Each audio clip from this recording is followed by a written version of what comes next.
Boa tarde a todos os nossos amigos ouvintes do vlog do Conde Lope Villanueva. Desde já agradeço o meu docente que recebo e continue ajudando essa empreitada para os nossos conteúdos e inscreva-se neste canal.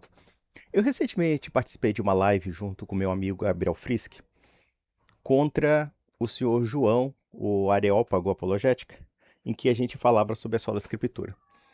E o que mais me chamou a atenção nesse debate é a falta de consistência lógica das ideias que o João apresenta para defender a sola escritura. Primeiro porque ele é um amaranhado de sofismas, assim, de conexões um tanto bizarras e de lógica, que no final da história não chegam a lugar algum. Muito pelo contrário. Eu percebi no decorrer do debate que ele apenas estava confirmando aquilo que eu, e não só eu, mas muitos outros apologetas católicos, isso desde o século XVI, dizem a respeito da chamada sola escritura. Que é o seguinte: a sola escritura carece de um conceito autoritativo que possa afirmar claramente qual interpretação ou qual entendimento é correto da Bíblia. Vejam que, por exemplo, o senhor João Areópago diz ser calvinista e discorda, por exemplo, que as crianças devam ser batizadas na igreja presbiteriana.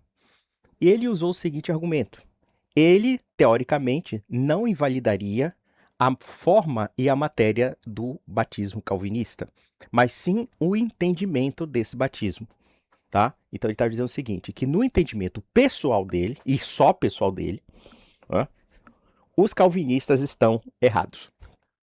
E, portanto, os calvinistas deveriam seguir a lógica dos batistas de batizar adultos. Mas observe uma coisa aqui que é curiosa. Ora, se o senhor João preconiza, a partir de uma interpretação particular da Escritura, que o batismo calvinista está errado, mesmo que ele ache que seja legítimo ou válido, o problema é se ele parte da pressuposição de um erro conceitual de batizar crianças, logo nada impede que esse batismo possa ser considerado inválido. Por quê? Porque se existe um procedimento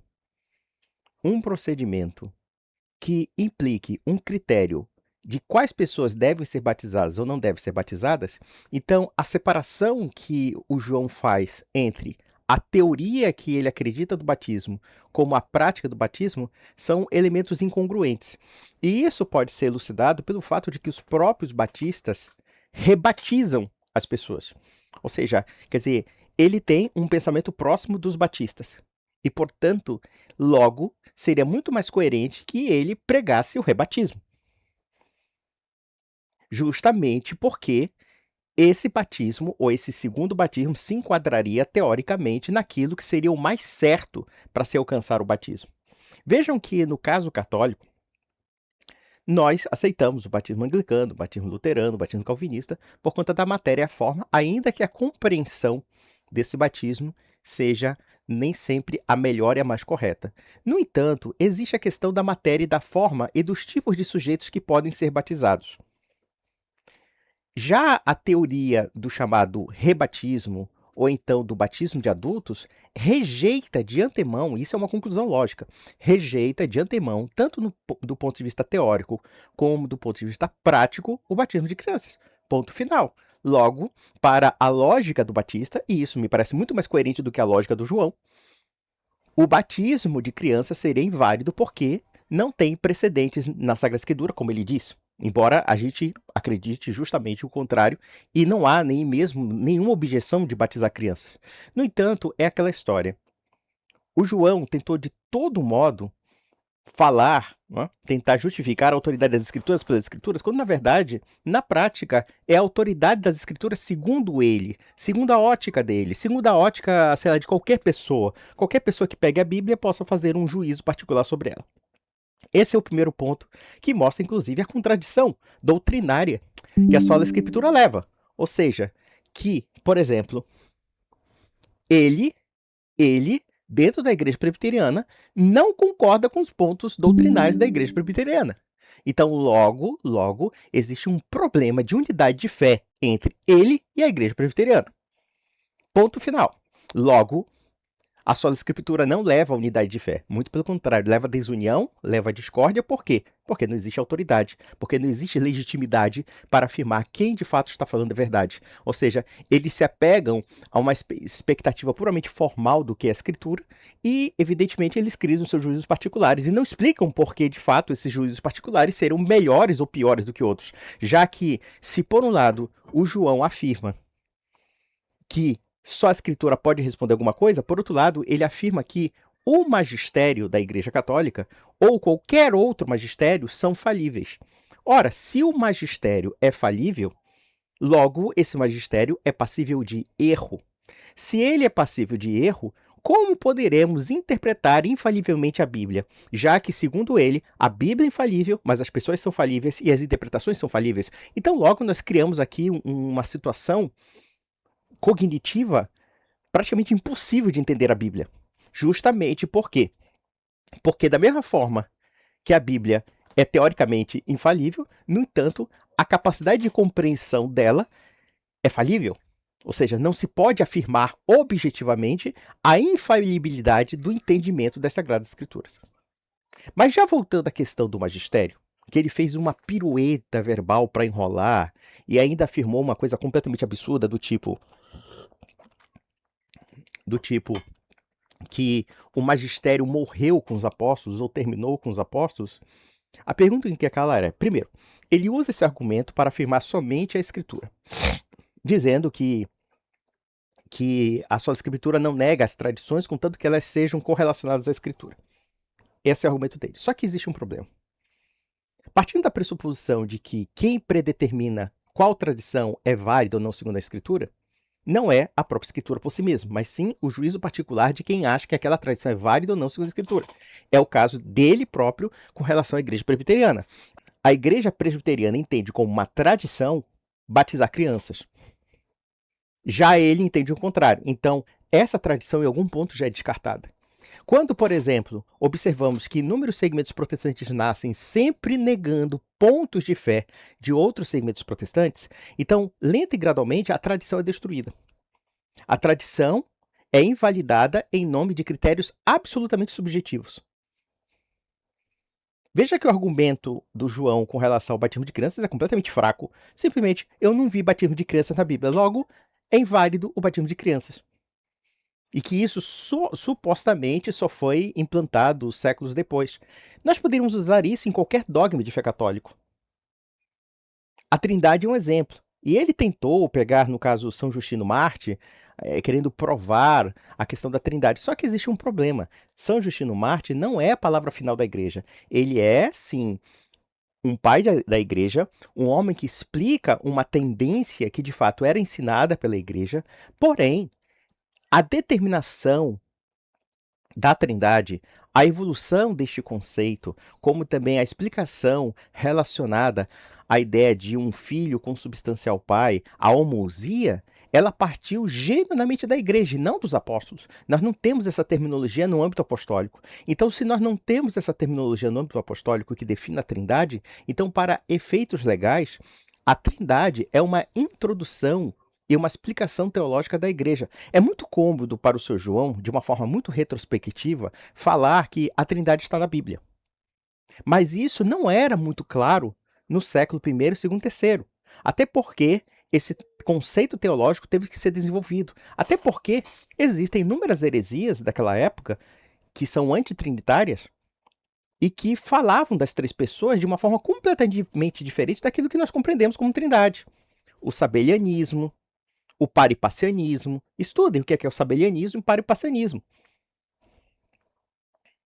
Os sabelianos acreditavam que aquelas pessoas não eram necessariamente pessoas do ponto de vista concreto e distinto, mas apenas emanações de Deus. Havia inúmeras crenças antitrinitárias que circularam junto com a crença ortodoxa.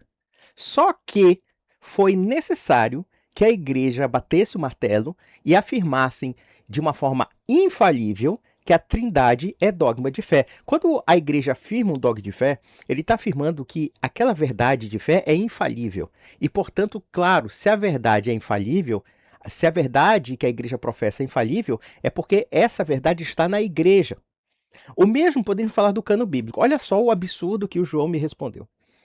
Eu perguntei para ele da seguinte forma: se você está dizendo que o magistério, e aqui magistério nós temos que entender os concílios ecumênicos são falíveis, então logo tudo o que a igreja falou desses concílios pode ser objeto de questionamento, de dúvida e até de negação, inclusive a Trindade, inclusive outros elementos de fé.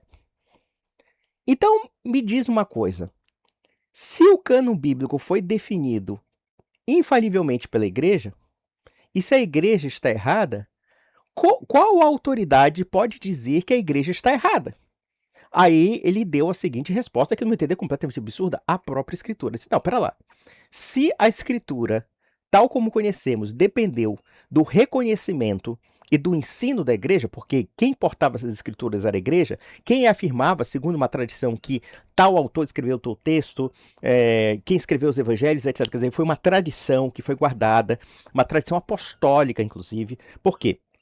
Porque, claro, como é que nós sabemos que aquilo é autoria de Mateus? Não é somente porque existiu o texto de Mateus, mas porque esse texto de Mateus era confirmado como legítimo pela comunidade cristã, e essa comunidade cristã testemunhava a legitimidade desse texto, pelo ensino apostólico que havia na tradição oral. Então a escritura por si mesma não é um critério de legitimidade, porque da mesma forma que circulavam os textos sagrados, os textos legítimos, houve também situações em que alguns textos considerados apócrifos também argumentavam uma certa autoria. Então vejam que aqui nós temos um raciocínio circular eterno dentro da sua escritura, justamente porque ele não quis reconhecer o fato evidente e óbvio que, para afirmar infalivelmente um cano bíblico, é preciso que uma autoridade o faça também infalivelmente. E essa infalibilidade não pode morrer com a igreja, no caso, a igreja dos apóstolos. Quer dizer, a partir da igreja dos apóstolos, era tudo infalível, mas depois é passível de corrupção. Tá, então quer dizer, do século I até o século XIX, ou XX, ou XXI, ou pelo menos até o século XVI, já que eles gostam de preconizar reforma, então você terá que afirmar necessariamente que dentre mais ou menos a maior parte da história cristã, o cristianismo é passível de ser corrompido e não existe a orientação do Espírito Santo para preservar a igreja do erro e das portas do inferno. Porque vejam que quando a igreja fala da sua indefectibilidade e da sua infalibilidade, ela não está falando aqui sobre algo que seja autoritário ou arbitrário. Não, ela está falando dentro do sentido bíblico. Jesus Cristo, quando diz que assistirá a sua igreja até o final dos tempos, isso está correlacionado a Mateus 16:18, quando ele diz que eis que tu és Pedro, sobre esta pedra edificarei a minha igreja, as portas do inferno jamais prevalecerão sobre ela. Então ele não está falando da igreja dos apóstolos, ele está falando da igreja em toda a temporalidade deste mundo. Isso é a coisa mais óbvia. Então ele, na prática, não acredita. Olha só, um sujeito que se diz seguidor da Bíblia, mas ele não acredita no caráter de corpo místico sagrado da igreja. Aliás, o protestante não acredita nisso. Sabe o que é sagrado e inspirado? É ele próprio. Porque, claro, todo esse pessoal que começou a criar seita a partir do nada é inspirado pelo Espírito Santo. O Espírito Santo inspira você individualmente, mas destoando de outras pessoas que alegam a mesma coisa, está inspirados pelo Espírito Santo. Então veja, quer dizer, ele está dizendo que a orientação do Espírito Santo cessou a partir da morte dos apóstolos e só ficou a Escritura. Só que existe um problema. Como se definia a Escritura? E mais além, quando ele fala da tradição oral e dizendo que a tradição oral também é falível, nós temos também uma outra contradição. Vamos analisar os ensinos de Cristo, que são ensinos orais, não são ensinos escritos. Jesus transmite o seu conhecimento oral para os apóstolos. E durante muito tempo os apóstolos pregavam oralmente. Eles não tinham nada escrito, não tinham o evangelho escrito, não tinham as cartas pastorais escritas, etc. Elas surgiram só posteriormente, tá? Vamos pegar assim, no caso, um hiato entre os acontecimentos históricos de Cristo e mais ou menos 20, 30 anos de história. Quando ele diz que a tradição oral é falível, então ele vai ter que dizer necessariamente que toda a pregação dos apóstolos até o primeiro texto escrito também é falível. E mais além, se a tradição oral é falível, ora, qual é a fonte pela qual a escritura se embebeda? É a tradição oral. E isso não se aplica somente ao Novo Testamento, mas também ao Antigo Testamento. Durante séculos, a tradição judaica era completamente oral. Ela não era uma tradição escrita. Só muito tempo depois é que houve as primeiras redações escritas dos textos relacionados a uma tradição oral, que era muito mais antiga do que a tradição escrita. E mais além, e ele chega ao ponto, o absurdo de dizer que o magistério do povo hebreu antigo, que no caso era relacionado aos profetas, aos patriarcas, aos sacerdotes do templo, etc., ou seja, aquelas pessoas que guardavam o senso fidei judaico e ao mesmo tempo também guardavam todo um elemento de conjunto que era de comum acordo, pelo menos pela maioria da comunidade judaica, né? Ele estava dizendo que aquilo ali é falível também. Baseado em particularidades completamente acidentais, como por exemplo, sei lá, um sacerdote do templo condenar alguém à morte e uma pessoa injustamente. Quantos reis judeus não condenaram os profetas à morte? Já que Jesus Cristo já falava, né? Ô Jerusalém, aquele que mata os profetas.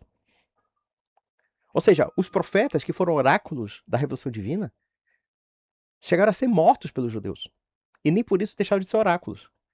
Mas depois eles se tornaram autoridade no sentido da fé, no sentido da moral. E tudo que eles falavam, ensinavam, serviam de ensinamentos para o povo judeu. E alguém vai dizer que esses magísteres, esses sábios, que deixaram o legado escrito e oral para o povo judeu, essas pessoas, de fato, eram falíveis no que diz respeito à revelação divina? Claro que não. Então observem que, em todo o momento, o João tenta negar o critério da autoridade, mas ele fica num raciocínio circular, né? Ele vai para um ponto, quando ele fala daquele ponto, ele vai para outro e vai para outro essencialmente. E eu confesso, foi um debate muito cansativo. Eu achei ele um cara, assim, nada contra pessoalmente ele. Acho até que ele não seja uma pessoa má, tá? Não acho que ele seja uma pessoa, mas acho que ele é um baita de um mala. Por quê? Porque ele não chega a lugar algum na argumentação dele. Ele fica sempre num raciocínio de antíteses, né? De negação, mas ele nunca faz uma afirmação coerente para provar a sola escritura. Porque veja, a gente conseguiu mostrar que o cânon bíblico, até o advento de Jesus, e muito tempo depois, não era definido entre os judeus. Porque havia vários segmentos judaicos, várias tradições orais judaicas, que determinavam a conformidade do cânon bíblico, ou pelo menos dos textos bíblicos, né? Porque ali não havia um cânon fechado, propriamente dito, ou pelo menos não havia uma estrutura do que nós chamamos de cânon posteriormente, mas havia pelo menos uma ideia mais ou menos básica de alguns textos que a sociedade hebraica ou judaica considerava como sagrados. Pelo menos uma coisa é certa, em todos os segmentos judaicos, a Torá era um consenso. Era um consenso total. Até os saduceus e também os samaritanos, eles consideravam a Torá como consensual, tá? O problema é o que passava da Torá. Para os saduceus e os samaritanos, passando da Torá já não era válido nada. Só que aqui nós apresentamos uma problemática que acaba com a sola escritura. Ora, se nem os judeus, durante muito tempo, não tiveram uma definição formal canônica do texto bíblico, então como é que nós poderemos basear na sola escritura? Já que nem mesmo o cano da escritura já estava pronto, acabado, como é idealizado pelo mundo protestante. Resposta: muito do que era conhecido como religião judaica, fé judaica, era ligada às práticas do templo, às práticas cotidianas da devoção judaica, como também às práticas orais e as tradições orais que circulavam no mundo judaico. Nós temos que entender que o mundo antigo, e eu já expliquei várias vezes e vou ter que explicar mais ainda, o mundo antigo é o mundo da oralidade, não é o mundo do escrito.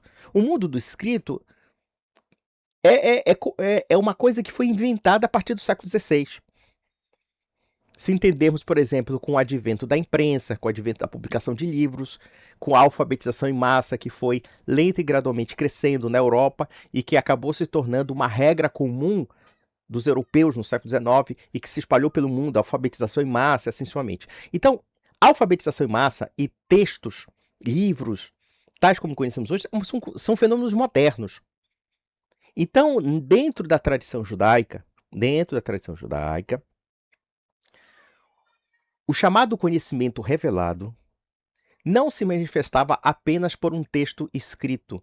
E vejam que havia inúmeras versões de textos escritos. O próprio João, querendo me refutar, falou da Septuaginta, tendo 3 versões da Septuaginta. Isso era muito comum. Como também você vai encontrar inúmeras versões dos evangelhos, você vai encontrar inúmeras versões, por exemplo, até mesmo da Tanar. Por que isso? Porque as transcrições textuais obedeciam a inúmeras tradições orais. Veja, não quer dizer que elas não comportavam uma unidade, tá? Não, não é bem assim. Existem pontos de aproximação dentro dessas tradições, mas também existem diferenças. E nós temos que entender que na época de Jesus Cristo, o judaísmo estava em processo de desenvolvimento dentro do âmbito da revelação. Então, a revelação ela não se encerra ali, né? Inclusive, a revelação magisterial plena é o próprio Cristo. E por outro lado, ele começou a falar sobre a questão dos sacerdotes do templo e da questão da falibilidade do magistério judaico. Cara, sabe o que é o mais impressionante num sujeito como esse? É que ele não percebe claramente que ele usa uma retórica completamente liberal. Mas tão liberal que no final da história ele demole toda a fundamentação do texto bíblico. Porque o texto bíblico só tem sentido dentro da afirmação de quem escreveu o texto bíblico, de quem ensinou o texto bíblico e diz para você, é infalível. Ora, se eu falo que o texto é infalível, então a minha argumentação também é infalível. É lógico, isso é uma lógica. Se a tradição oral deu conteúdo para o texto bíblico, como inúmeras tradições orais judaicas, como inúmeras tradições cristãs, tá? Como no caso os 4 evangelhos. Os 4 evangelhos são o quê? São tradições orais que foram transcritas no texto. Se ele está dizendo que essa tradição oral é falível, e só o texto é infalível, quer dizer, ele está se apegando apenas a uma formalidade textual. Deixa eu falar uma coisa, João. Sabe por que nós dizemos que a Bíblia é infalível e a tradição oral é infalível? É porque existe uma história revelada. Eu acho que você não se dá conta disso. Você se apega a um conceito formal, texto, oralidade. E que é uma baita de uma besteira. E você parte da pressuposição de que texto e oralidade surgiram assim por osmose, não surgiram de pessoas que relataram esses textos. Então observem que na cabeça dele, o texto bíblico é uma coisa que não tem escritor, não tem tradição, não tem referências do passado, não tem referência em pessoas. Simplesmente surgiu do nada. Aí eu pergunto para vocês uma coisa. A infalibilidade do ensino de algo só é possível porque aquela pessoa é munida também de infalibilidade para te transmitir um ensino. Isso é uma coisa completamente lógica. Por que eu digo que Paulo é infalível, que Pedro é infalível? É infalível naquilo que eles ensinam. E o que a igreja faz? É ensinar dentro dos critérios da infalibilidade, justamente porque esses dons e carismas do Espírito Santo não se resumem aos apóstolos, mas à própria igreja. Porque a igreja, caso Deus viu, coluna e fundamento da verdade. Porque a igreja é assistida pelo Espírito Santo e por Jesus Cristo. Jesus Cristo é o cabeça da igreja, né? E existe um corpo místico, um corpo que une os fiéis no sentido de não errar em matéria de fé e moral. E ao mesmo tempo, se nós analisarmos a patrística, nós vamos ver que a indefectibilidade da igreja é uma regra. A igreja tem a ciência da verdade da fé.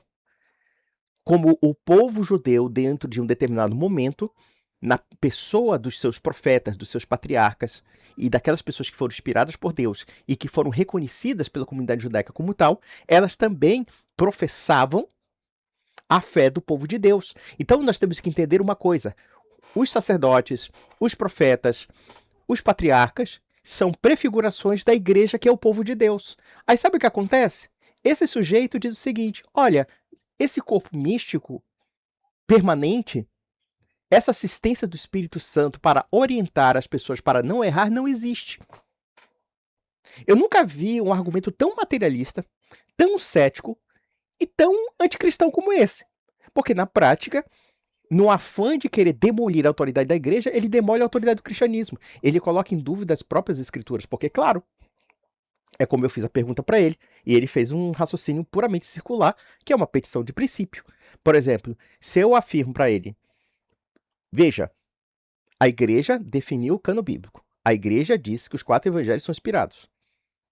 Porque os evangelhos por si mesmos não podem constatar sua autenticidade se não houver alguém que o autentique como legítimo. Então vejam que ele coloca em xeque até a credibilidade do texto bíblico. Por quê?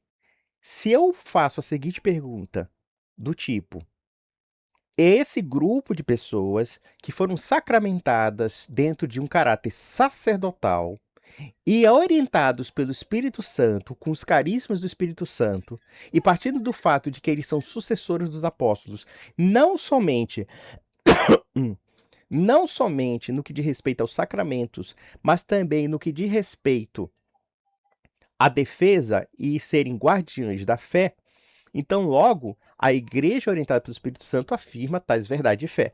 E logo, nós temos a escritura pronta, acabada, discutida, elaborada, justamente porque essa tradição oral, porque a tradição oral apostólica que afirma e que foi guardada pelos bispos, ou seja, que Mateus, Lucas, Marcos, João escreveram aqueles textos, que as cartas paulinas são cartas legítimas, e assim sucessivamente, Apocalipse e Alures. Aí sabe o que ele está dizendo? Ele está dizendo o seguinte, ó, aquele texto que precisa ser comprovado por alguém, não precisa dessas pessoas, tem que ser comprovado por si mesmo. Tá, como é que você comprova um texto por si mesmo? Você não comprova, sabe por quê? Porque um texto tem autoria, porque um texto tem testemunho, porque um texto tem história, e, portanto, esse texto foi desenvolvido dentro da igreja. Ele não pode ser desenvolvido de uma outra forma. É muito comum eu ver protestantes para quererem anular a história da igreja. E vejam, vocês são nihilistas, cara. Até você, João. Eu acho que você é um baita de um nihilista e você nem se dá conta disso. Eu acho patético, realmente. Eu fiquei triste. Porque e até aborrecido com certos argumentos seus, porque são argumentos circulares. No final da história, primeiro, você não prova só a escritura, porque mesmo no Antigo Testamento, isso não era possível materialmente. A começar pelo fato de que havia inúmeras tradições judaicas, e havia, evidentemente, um consenso, eu falei aqui, por exemplo, a Torá era um consenso entre os judeus, mas um consenso mesmo, consenso que até envolvia aqueles mais esquisitos do judaísmo, como os saduceus, os samaritanos, etc. Por outro lado, no entanto, evidentemente que existiam diferenciações no que diz respeito ao que podemos falar dos profetas, dos salmos e assim sucessivamente, né? Os livros históricos, enfim, tá? Então, eles tinham divergências com relação a isso. Se havia uma divergência no âmbito da canonicidade, mas havia também uma reivindicação de um critério autoritativo. Todos eles alardeavam um determinado tipo de tradição para afirmar aqueles textos.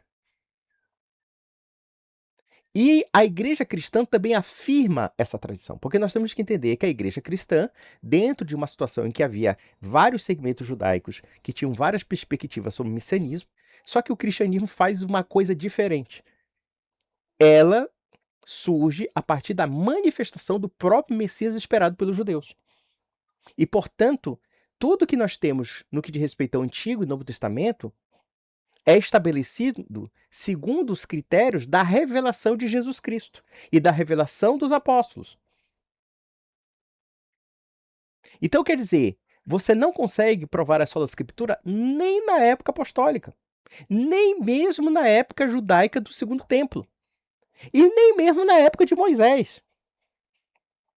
Porque a gente sabe que os textos que foram escritos da Torá e outros demais textos são transcrições posteriores aos acontecimentos. Isso é até muito lógico. É claro que tem que haver o surgimento dos fatos e depois dos fatos eles são relatados, são transmitidos, são guardados, etc. Só que na tradição judaica, como na tradição cristã, esses fatos não pertenciam somente a um livro, mas pertenciam a todo o imaginário de uma comunidade. O protestantismo é uma religião do homem. É a religião que se prende abstratamente a um livro, como se esse livro não tivesse uma historicidade que justificasse a sua existência. Ele não é um livro que pode ser dissociado estruturalmente e até epistemologicamente da igreja. E eu mostro isso no meu vídeo. Eu mostro para você. Eu digo, ó, se você está dizendo que a igreja não é inspirada, então logo tudo que a igreja falou a posteriori dos apóstolos também é passível de questionamentos e até de dúvidas. E observem, ele fala assim, não, mas os apóstolos reconheceram tais textos, os apóstolos falando isso. Não, pera lá. Quem foi que disse que os apóstolos reconheceram tais textos? Não foram os apóstolos. Você conheceu um apóstolo? Alguém conheceu um apóstolo no século I? Não. Eles chegaram até nós através de quem? Da igreja. Foi a igreja que falou que tal apóstolo disse isso. Então, para o bem e para o mal, eu tenho que confiar justamente na instituição chamada igreja, que nos deixou esses textos e confirmou que esses textos são válidos. E por que os textos do Antigo e do Novo Testamento são válidos? Porque Jesus nos deixou uma igreja que fale em seu nome, uma igreja que tem o poder de ligar e desligar, uma igreja que não perecerá nas portas do inferno, uma igreja que é coluna e fundamento da verdade, e uma igreja que será assistida até o final dos tempos. Porque, por exemplo, quando Jesus Cristo fala para os apóstolos, eu vos assistirei até o final dos tempos, os apóstolos não vão viver até o final dos tempos, eles já estão mortos. E aí, bonitão? Aí você precisa criar um conceito que é completamente antibíblico, dizendo, olha, a igreja, depois dos apóstolos, não tem mais inspiração divina, não tem mais orientação divina, não tem mais continuidade no âmbito da infalibilidade. Então pronto. Então Niceia, Constantinopla, Éfeso, Calcedônia, todos os concílios ecumênicos podem ser questionados e destruídos com essa só lógica. Sabe por quê, filho? Porque é o seguinte, porque você não me respondeu naquele vídeo qual autoridade pode dizer que o magistério está errado. Sabe qual foi a sua resposta? A escritura. A escritura segundo quem? A escritura segundo que ponto de vista? A escritura segundo qual apontamento? Você não explica. E eu posso dizer, é a escritura segundo o senhor João Areópago Apologética, que já colocou em dúvida o batismo de crianças na igreja calvinista. Aliás, não só você, aquele palhaço Daniel Godoy também já afirmou a mesma coisa. Então vejam que é um raciocínio que não tem fim. Sabe por quê? Porque vocês na prática são céticos. Vocês no fundo, não têm muita fé na igreja. Vocês têm um fideísmo. O fideísmo, na verdade, é uma fé transformada num sentimento ou a fé transformada numa opinião, num palpite ou coisa parecida. Então, são essas conclusões que não foram explicadas no vídeo ou pelo menos no debate. E eu confesso, foi muito cansativo, porque era um raciocínio circular sem fim. E depois o cara fazia perguntas jogando certas armadilhas retóricas, o que eu acho uma coisa muito chata. Muito chata. Seja transparente, fale. Olha, você tá dizendo isso assim, certo? Então você é assim ou assim? Para, meu filho. Pensa que eu sou idiota? Pensa que eu não conheço argumentação, linha de argumento? Você subestima a inteligência, João. Eu sou um macaco velho, sou um cara de quase 50 anos, cara. Eu não sou idiota. Você queria induzir o nosso argumento. Por exemplo, quando ele fez a pergunta de que o conceito da Trindade surgiu, por exemplo, ou pelo menos foi oficializado em Nicéia, mas anteriormente a retórica desse conceito não existia. Veja, a sua pergunta, ou melhor, o seu questionamento é muito vago e dá realmente margem a uma dupla resposta. Segundo o próprio Daniel Frisch, sim, é claro, a Trindade era crida pelos apóstolos, mas não da forma conceitual como foi desenvolvida posteriormente. Aí fica a seguinte pergunta: ainda que os apóstolos acreditassem em 3 pessoas divinas que eram unas na divindade, no entanto, os conceitos que são ligados à consubstancialidade, os conceitos que são ligados à trindade propriamente dita, porque nem São Justino Mártir usava essa palavra, nenhum pai da igreja usava essa terminologia até o advento de Tertuliano. Então, claro, fica no âmbito da subjetividade argumentativa que você está colocando, que você está propondo. Tudo bem, do ponto de vista essencial, sim, a trindade sempre foi crida. Mas era preciso elaborar os conceitos. E esses conceitos elaborados não existiam no século I. Da mesma forma que o seu argumento sobre batismo, o seu argumento sobre qualquer coisa, pode ser um instrumento para anular qualquer dogma de fé. Justamente porque a gente tem que saber que os dogmas de fé, muitas vezes, precisaram ser desenvolvidos do ponto de vista teológico para que a igreja afirmasse, batesse o martelo e encerrasse a questão. Só que no caso de vocês não encerra a questão nunca. E por quê? Por uma razão muito simples. O critério de autoridade dentro do processo seletivo não existe. E mesmo que alguém afirme as confissões religiosas, a confissão de Westminster, a confissão luterana, a confissão anglicana e assim sucessivamente, essas confissões que propõem ser magistérios, em geral vocês já abandonaram há muito tempo. Ou pelo menos uma boa parte do núcleo evangélico já invalidou tudo isso. Por quê? Porque a referência para a interpretação bíblica é a autorreferência. Será que isso não é óbvio para você, ô João? Olha só o que você falou em todo o vídeo, cara. O que você fala em todo vídeo leva a lógica puramente subjetivista e nada mais. Para de enrolar, para de ficar fazendo pirueta verbal para virar sempre antitético, né? Ah, eu vou fazer antítese, da antítese, antítese, mas você não propõe nada. No final da história, eu e Frisk ficamos aborrecidos porque nós fizemos uma pergunta. Onde é que está a sola escritura na Bíblia? Ah, veja bem, e não sei o quê. Porque a sola escritura é uma antítese da autoridade. Cara, a questão não é essa. Se você acha que uma terminologia tem que ser somente antitética, se você acha que uma terminologia tem que ser apenas anti alguma coisa, então, na verdade, você não tem nenhuma proposição, você tem uma antiproposição. Só que o problema é que na sua antiproposição você não coloca absolutamente nada. A escritura por si mesma não se auto-interpreta. Isso é tão evidente pelo fato de trocentas segmentos protestantes. Isso é perfeitamente evidente no fato de que numa igreja calvinista você fala que o batismo deles não é válido conceitualmente, ou que pelo menos não é correto. Tá, e onde é que acaba isso? Onde acaba? Onde é que se encerra? Fica nesse ceticismo eterno? Nessa putada? Me desculpa, é uma putada isso aí. Para. Eu confesso, eu fiquei muito aborrecido com você por conta dessa enrolação. Você não tem objetividade. Você ficava enrolando, aí a gente tinha que ter, inclusive interrompê-lo, porque você seguia num patamar que fugia do assunto e que colocava outras questões que não tinham nada a ver com a história.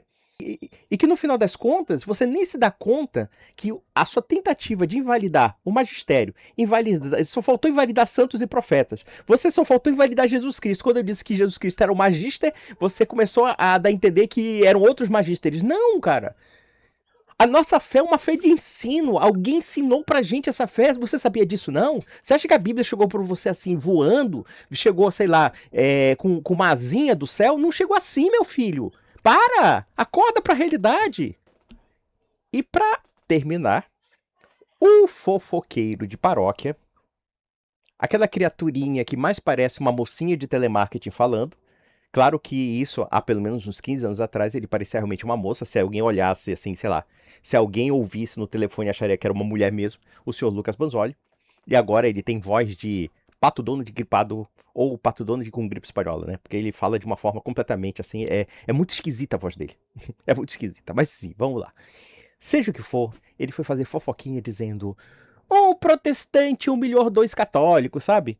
Basoli, que você seja um cara bem ralé, vá lá. Nós católicos conhecemos sua má fama de falsificador de documentos patrísticos.